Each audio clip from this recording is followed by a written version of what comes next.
Well, the reality is a lot of the skills and strategies and tools around surrounding successful networking have nothing to do with gender. But we simply have different experiences in our careers. We have different experiences in the workforce. I mean, men and women are different, and most of us like it that way. And so it makes sense that we would network differently. Networking is one of the most important parts of our career plans. But we manage relationships differently than men do, and we communicate differently than men do in general. And so I think it just really makes sense that we, therefore, network differently.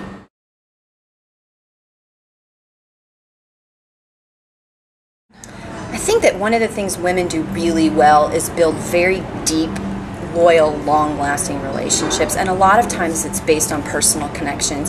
Men in business relationships often just kind of focus on transactions, and they tend to be a little bit more removed, whereas women tend to know everything about one another's personal lives, our spouses, our kids, our vacations, our home improvement projects, the challenges we're facing in our lives, and that forms really strong bonds that tend to lead to deeper and more far-reaching relationships. So I think really not holding back that personal connection that we're so good at is one of the ways that we can oftentimes kind of best our male counterparts.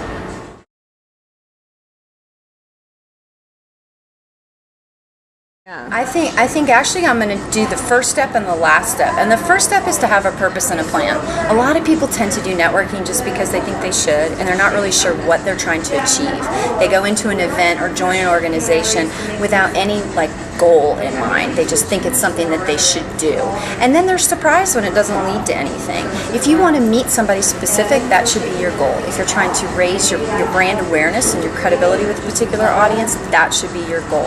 If you're trying to learn a new skill set or find a leadership opportunity, that's your networking goal. And as long as you have those in mind, you're much more likely to achieve them.